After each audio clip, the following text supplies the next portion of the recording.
அனைவருக்கும் வணக்கங்க. இந்த இதை ஃபஸ்ட்டு படித்து பார்த்துக்கோங்க. நான் ரொம்ப நாள் ஆச்சு உங்களை பார்த்து மீட் பண்ணி ஒரு ஃபேமிலி இஷ்யூஸ்னால நம்ம வந்து வீடியோ சரியாக போட முடியல. அதனால் என் மருமகள் சவின்றது என்னுடைய மருமகள் ஏன் வீடியோ போடலைன்னு சொல்லி கேள்வி கேட்டேன். ஏன் உங்களை நீங்களே டிப்ரெஸ் ஆகி உட்காந்துட்ருக்கீங்க, போய் ஜிம்முக்கு போங்க, வீடியோ போடுங்க, அப்போ தான் ரிலாக்ஸாக இருக்கும். இதெல்லாம் மெசேஜ் படிச்சுக்கோங்க.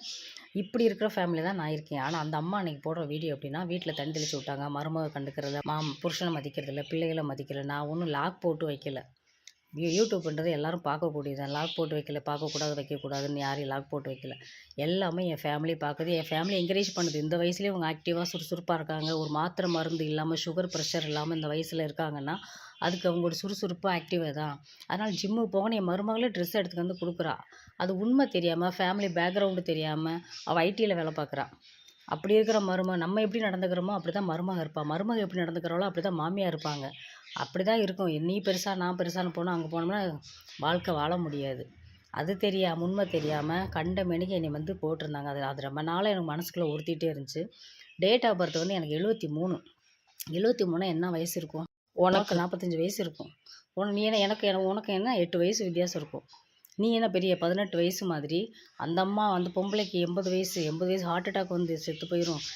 நான் பொறாமை, என் மேலே பொறாமை, என்னை பார்த்து பொறாமை, அதனால் ஹார்ட் அட்டாக் வந்து செத்து போகுது. 80 வயசுல நான் இருந்தேன்னா யூடியூப்லேயே நான் தான் முதன்மை லேடியாக இருந்திருப்பேன். ஒருத்தவங்களை பேசும்போது தரக்குறைவாக மட்டம் தட்டி பேசுகிறால என்ன சந்தோஷம் கிடைக்குது? அது பேசிட்டு ஒரு வீடியோ போட்டு, இப்போ இந்த மாதிரி வீடியோ போட்டு போயிட்டால் கூட பரவாயில்ல. அதை லைவில் உட்காந்துட்டு 4 ஜால்ரா பாட்டிகளை வச்சுக்கிட்டு லபோ லபோ லபோன்னு கத்துறது. மொட்டை ராஜேந்திரன் வயசை வச்சுக்கிட்டு சும்மா கத்துறது. கத்திட்டு போ. அது ஒரு காலத்தில் ஃப்ரெண்டாக இருந்தது தான். இந்த மாதிரி இஷ்யூஸ் வீடியோ பார்த்தோன்னே என் மருமக கேட்டா. அப்போ சொன்னேன், இந்த மாதிரி நான் ஜிம்மு போட்டு டிஷர்ட் போட்டு வீடியோ போடுறீங்களா, அதுக்காக அப்படி பேசுகிறாங்க, அப்படி ஆபாச வீடியோ போடுறேன், இந்த மாதிரி போடுறேன், இதெல்லாம் ஒரு பொம்பளையா, நான் வயசுக்கு ஏற்ற அப்படின்லாம் சொல்கிறாங்க அப்படின்னு சொன்னேன். இப்படி ஆளுகளோட இருந்தால் அந்த காலத்து பழைய பஞ்சாங்கமாக இருக்கிற அந்த காலத்து ஆளுங்க மாதிரி பேசுகிறவங்களோட போய் நீங்கள் ஃப்ரெண்ட்ஷிப் வச்சுருந்தீங்களான்னு ஏன் மருமக கேட்குறா. அப்புறம் செகண்ட் கொஸ்டின் வந்து என்னென்னா, உனக்காக யாருமே வந்து பேசலை, உனக்கு வந்து யூடியூப்பில் வந்து யாருமே கமெண்ட்டில் வந்து உனக்கு பேசலை, சப்போர்ட் பண்ணலைன்னு. எனக்கு தேவையில்லை. பன்னிக்கு தான் கூட்டமாக வரும், சிங்கம் சிங்கிளாக தான் வரும். ஸோ எனக்கு யாரும் தேவையில்லை. எனக்கு வாய் இருக்குது, எனக்கு பேச தெரியும், நான் போட முடியும். உன்னைய மாதிரி 4 பேரை கூட்டிகிட்டு வைக்கிறது. இன்னொருத்தவங்க இருக்காங்க, ஒரு டீச்சராக இருக்காங்க. அந்த டீச்சர் தொழிலுக்கு மரியாதை கொடுத்து தான் அவங்களுக்கு நான் எதுவுமே பேசலை. அவங்க ஃப்ரெண்ட்ஸ் ஒரு 2 3 இருக்குது. அது வந்து சப்போர்ட் பண்ணிட்டு அவங்களுக்கு நல்ல பேர் எடுக்கிறதுக்காக நம்மகிட்ட வந்து மிரட்டிட்டு போகிறது. எங்கள் அக்காவை பற்றி பேசக்கூடாது, நீ யார் இடையில பேசுகிறதுக்கு, எவ்வளோது வந்தீங்க அவ்வளோதான். அவங்கள வந்து எதுவும் பேசாத காரணம் வந்து அவங்க பார்த்த தொழில் ஆசிரியர் தொழில். அது வந்து எங்கள் ஃபேமிலியில் எல்லாருமே அந்த ஆசிரியர் தொழிலில் இருக்கும். அந்த ஆசிரியர் தொழிலுக்கு மதிக்கணும். மாதா பிதா குரு அப்படி அது மதிக்கிறனால தான் நான் அவங்களும் சொல்லுவாங்க, பேசிகிட்டு இருக்கும்போது நல்லா பேசிகிட்டு இருக்கும்போது சொல்லுவாங்க, அது பாட்டு கத்துனா கத்திட்டு போதுங்க, அதெல்லாம் ஒரு ஆளுன்னுக்கிட்டு நீங்கள் அதுக்கெல்லாம் போய் டென்ஷன் ஆகிட்டு இருக்கீங்க. உங்களுக்குன்னு ஒரு யூனிக் இருக்குது, அதை வச்சு அதில் நீங்கள் போங்க. உங்களை பார்த்தே நாங்கள் ரோல் மாடல், உங்களை தான் நாங்கள் இன்ஸ்பிரேஷன் எடுத்துகிட்ருக்கோம். அதெல்லாம் ஒரு ஆள்னா நீங்கள் ஏன் அதுக்கெல்லாம் போய் தலை கெடுத்துக்கிறீங்க? அந்த ஒரு அப்பப்போ அக்கறையாக நம்ம மேலே சொன்னதுனால அந்த ஒரு வார்த்தைக்கு மதித்து தான் இதுவரைக்கும் நான் அவங்கள பற்றி எதுவும் பேசினதில்லை. ஏன்னா நம்ம அவங்ககிட்டருந்து சில விஷயம் கற்றுட்ருக்கோம், நம்மகிட்டருந்து அவங்க 2 விஷயம் கற்றுட்ருக்காங்க. அதனால் நம்ம வந்து அவங்கள பற்றி பேசக்கூடாதுன்ற ஒரு மரியாதைக்காக தான் நான் எதுவுமே பேசலை. அவங்க கூட அடியாட்களை அனுப்புகிற மாதிரி அனுப்பி விட்டுட்டு கமெண்ட் பண்ண வச்சது, அப்புறம் அவங்க லைவில் போய் என்னை பற்றி பேசினது, இதெல்லாம் எனக்கு தெரியும். அவங்க தகுதிக்கு தரத்துக்கு இந்த மாதிரி பேச்செல்லாம் சரியான்றது அவங்களுக்கே தெரியும். தப்புன்னு அவங்களுக்கு ஆபாச வீடியோலாம் எனக்காக போட்டாங்க. நான் போடுறேன் வியூஸ்க்காக போடுறேன்னு. ஏன்னா ஒரு டிஷர்ட் போட்டு இந்த இதிலே போடுறேன், எல்லாத்தையும் காமிக்கிறேன். எல்லாருமே இருக்காங்க. எல்லாருமே என்ன யாராவது சுடிதாரும் சாரியே கட்டியிருக்காங்களா? எல்லாருமே டிஷர்ட்டு பேண்ட்டு தான் போட்டிருக்காங்க. உடனே சுடிதார் போட்டு இடத்துக்கு தகுந்த மாதிரி தான் நம்ம மாற முடியும். அந்த இடத்துக்கு போகிறோமோ அதுக்கு தகுந்த ட்ரெஸ் பண்ணணும். ஃபங்க்ஷன் போனால் ஃபங்க்ஷன் ட்ரெஸ்ஸு, ஜிம்முக்கு போனால் ஜிம் ட்ரெஸ். இந்த ஜிம்மு போட்டு அனுப்புகிறது ஆபாசமாக இருக்கா, இல்லை அசிங்கமாக இருக்கா? உங்களுக்கு பிடிக்கல நீயும் போடுவேன், அவன் யாரும் வேணாண்டா. அவன் ட்ரெஸ் பண்ணுறதாகட்டும், ஒரு இது பண்ணுறதெல்லாம் அவங்கவுங்க ஓன் ஒப்பீனியன், அவங்க ஃபேமிலி ஒப்பீனியன். நீங்கள் அடுத்தவங்க சொல்கிறதுக்கு நீங்கள் யார்? அது பல தடவை சொல்லிட்டேன். இன்னொன்று வந்து நான் வெளிநாட்டில் இருக்கேன்னு சொல்லி எல்லாம் பொறாமைப்படுறாங்க. ஐயோடா, ஏமா காமெடி பண்ணிக்கிட்டு இருக்க? அதெல்லாம் ஒரு நாடு, அங்கெல்லாம் போய் இருக்கிறதுலே பூர நாடு அதுதான். எல்லோரும் எங்கள் சொந்தக்காரங்களும் இருக்காங்க, ஐடியில் படிச்சுட்டு எல்லாம் அமெரிக்காவிலும் ஆஸ்திரேலியாவில் இருக்காங்க. இது பினாயிலும் வைக்கிறதுக்கு நம்ம ஊர் கூமாம்பட்டியில் போய் வந்து விற்றுட்டு போயிடலாம். நம்ம சொந்த ஊரில் சொந்த மண்ணில் இருந்துட்டு போயிடலாம். அதெல்லாம் ஒரு நாடு, அங்கே இருக்கிறதுக்கு நாங்கள் பொறாமைப்படுறோமாக்கும். நீங்களாம் நினச்சிக்கிற வேண்டிய டீசென்ட் லைவுன்னுவாங்க. ஆனால் சாலையே போடாமல் கேமரா முன்னாடி வந்து நிற்பாங்க பக்கத்தில்.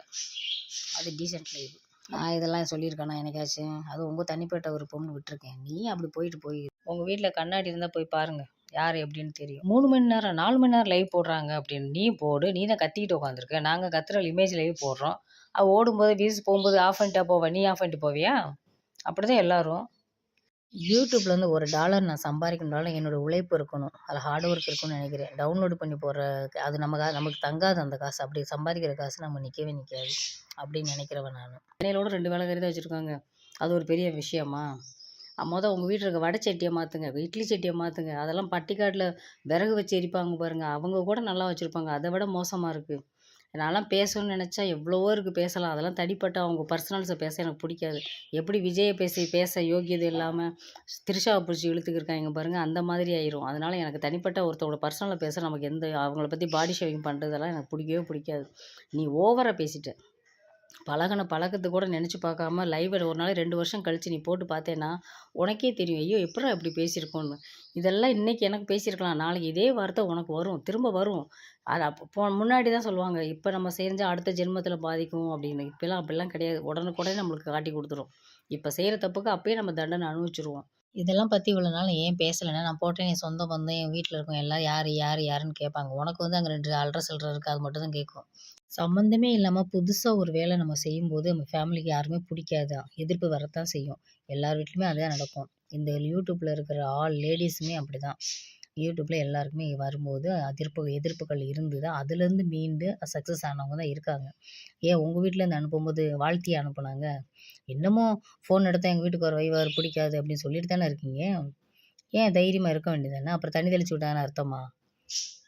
இது ஏன் இவ்வளோ நாள் கழிச்சு நான் வீடியோ போடுறேன்னா, என் மருமகள் இப்ப நேத்து அனுப்புன மெசேஜ் அது. அந்த மெசேஜ் நாங்க குடும்பத்தில தண்ணி தெளிச்சு விட்டாங்க நீ சொன்னேல்ல, தண்ணிலாம் தெளிக்கல. எங்க வீட்ல எல்லாருமே சப்போர்ட்டா தான் இருக்காங்கன்னு சொல்லி காட்டுறதுக்காக தான் இந்த வீடியோ.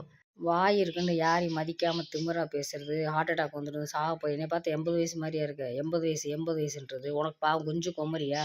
கண்ணாடி போடுறதுல ஒரு மேட்ரு இருந்து அதுக்கு ஒரு கன்டென்ட் போடுறது. கண்ணாடி போடல நான் இன்னைக்கு என்னத்த போடுறேன்? நான் கல்யாணம் முடிச்ச நாள்லருந்து கண்ணாடி போட்டுட்டு தான் இருக்கேன். இது என்னமோ எங்க வீடியோஸ்லாம் பார்க்காத மாரி, ஹரிச்சந்திரனோட பக்கத்து வீடு மாரியே பேசுறது.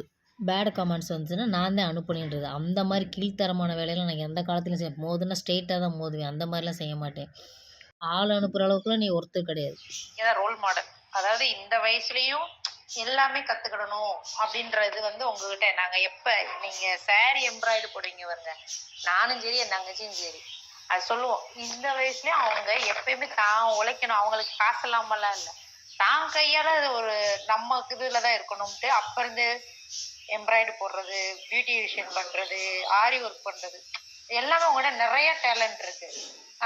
டேலண்ட் இருந்து அவங்க பவீனாவை படிக்க வைக்கும்போது அதான் சொன்னேன், அவங்க அவங்க அவங்கள மாதிரி இருக்கணும், வேலைக்கு போகணும் அப்படின்றதுக்காண்டி இப்போ மருமலை படிக்க வைக்கிறாங்க. இங்கெல்லாம் நான் தான் படிச்சேன். நான் தான் பிஎட் காசு செலவு பண்ணி தான் படிச்சேன் கல்யாணத்துக்கு அப்புறம்லாம். அவங்கள மாதிரியே தைரியமா இருக்கணும், சம்பாதிக்கணும்னு நினைக்கிறாங்கன்னு நானும் என் தங்கச்சியும் அடிக்கடி பேசுவோம். பரவாயில்ல, அவங்க கடைசி வரைக்கும் ஏதாவது ஒண்ணு வச்சு சம்பாரிச்சுக்கிட்டே இருக்கணும், நம்ம கையில காசு வரணும் அப்படின்னு எதிர்பார்க்கறாங்க. சொல்லல அது வந்து நம்ம சம்பாதிக்கணும். பெண்கள்லாம் சும்மா வீட்டுல உட்காந்துக்கிட்டே இருக்க கூடாது, நம்ம வேலைக்கு போய் அவங்கள விட நம்ம சம்மந்தம் அப்படின்றது அளவு உங்களை பார்த்துதான் நான்லாம் வந்து சரி வேலைக்கு போகணும்ன்ற இன்ட்ரெஸ்ட்லாம் முன்னாடிலாம் எனக்கு கிடையாது. வேலைக்கு போகணுன்ற இன்ட்ரெஸ்ட்லாம் எனக்குலாம் கிடையாது. சண்டை போடுவாங்க பண்ணுவாங்க, அதனால எனக்கு வேலைக்கு போகணும்ன்ற இன்ட்ரெஸ்ட்லாம் கிடையாது. அப்புறம் சரி நம்மகிட்ட ஏதோ ஒரு திறமை இருக்கு, நானாதான் பாஸ் ஆனேன், சரி போவோம் அப்படின்னு தான் போனேன். ஆனா உங்களை பார்த்தா எனக்கு நிறைய திறமைகள் வந்து நம்ம வளர்த்துக்கிடணும்ன்றதுலாம் உங்களை பார்த்தா நாங்களாம் இன்ஸ்பயர் ஆகும். சொல்லல 80 வயசு நெஞ்சு வெடிச்சு சாக போகுது. ஏன் நீ சாகாம அப்படியேவா இருக்க போற? சாவுன்றது யாருக்கு எப்போ வேணாலும் வரல. வயசாகி தான் சாகன்ற இல்லை. 2 பேர் ஃபோட்டோவும் ஷேர் பண்ணி வர யாருக்கு வயசாயிடுச்சுன்னு பார்க்கலாம். உங்களுக்கு புரியும். இந்த வீடியோ பிடிச்சிருந்தா லைக் பண்ணுங்கள், சப்ஸ்கிரைப் பண்ணுங்கள். இது ஒரு அவேர்னஸ் வீடியோ. யாரை பற்றி யாரும் எந்த சூழ்நிலையிலும் பேசக்கூடாது, பர்சனல்ஸை பேசக்கூடாது அப்படின்னு. யூடியூப்னா அது இப்போ விஜய் மாதிரி. விஜய் கட்சியை எதிர்க்கணும். விஜய் பர்சனலில் போய் பேசக்கூடாது. திரிஷாவை பற்றி இழுத்து பேசுகிறாங்க பாருங்கள். பேச முடியாதவங்க, தோற்று போகிறவங்க அப்படி பேசுவாங்க. நெக்ஸ்ட்டு இந்த மாதிரி மரியாதை குறைவா என்னுடைய இதை பற்றி பர்சனலை பற்றி பேசுனீங்கன்னா நெக்ஸ்ட்டு இந்த யார் பேசுகிறா என்ன சேனல்ன்றது அப்படியே நோட்டீஸ் அடித்து ஒட்டுவேன். இதை பார்த்துட்டு எவ்வளோதான் அக்காவுக்கு சப்போர்ட்டுன்னு வந்தீங்க, அவ்வளோதான் மரியாதை இருக்காது. பாவம் அவங்க மாமியார் இது எம்மாட்டி இவ்வளோ பேச்சு பேசுது, அவங்ககிட்ட எவ்வளோ பேச்சு பேசணும். என் மருமகன் என்னை வந்து ஜிம்முக்கு போங்க, நீங்கள் பிஸியாக இருங்க அப்படின்னு சொன்னோன்னே எனக்கு அழுக வந்துச்சு. எனக்கு பொம்பளை பிள்ளை இல்லாத குறைத்தி நாங்கள் மருமக்களை மக மாதிரி தான் பார்க்குறோம், அவங்களும் அம்மா மாதிரி தான் எங்களை பார்க்குறாங்க. ஒரு மனுஷனுக்கு வேறு என்ன வேணும்? நல்ல பிள்ளைங்க, நல்ல மருமக்கள், நல்ல பேர பிள்ளைங்க, அவ்வளோதான் நாங்கள் வேணும். உண்மையா பொய்யா நீங்கள் சொல்லுங்கள்.